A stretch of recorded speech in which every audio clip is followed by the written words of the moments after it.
بسم الله الرحمن الرحيم، والحمد لله رب العالمين، والصلاة والسلام على أشرف المرسلين سيدنا محمد وعلى آله وصحبه أجمعين. النهاردة الجمعة، وتلبية ودعما للقيادة السياسية وتدعيما لموقف الدولة المصرية، حزب مستقبل وطن النهاردة بينظم مسيرة تأييدا ودعما للموقف المصري من القضية الفلسطينية.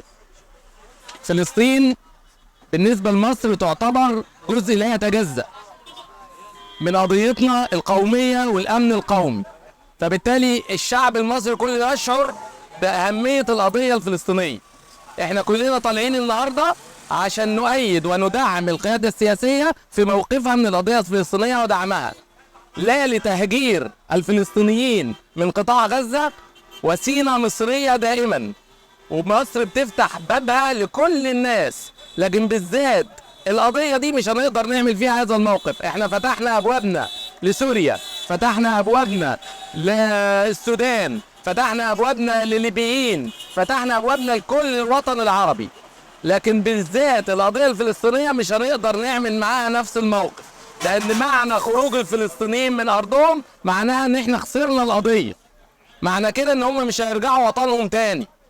فاحنا بالتالي لازم ندعمهم وهم في مكانهم واحنا في ظهرهم، وكل مصر قيادة وشعبا ودولة وحكومة في نفس الموقف، يد واحدة، كلنا مع بعض بنقول احنا وراك يا فلسطين، يا فلسطين يا فلسطين، احنا وراك بالملايين، يا فلسطين يا فلسطين، احنا وراك بالملايين، يا فلسطين يا فلسطين، احنا وراك اليوم الليل. لا لا للتهجير، لا بالتأكيد، لا للتهجير، لا بالتأكيد. احنا هندعم ده وكلنا ايد واحده ان شاء الله، وربنا يوفقنا ويد الله مع الجماعه باذن الله. ربنا يوفق مصر ويوفق شعبها ويوفق قيادتها ان شاء الله لما فيه الخير.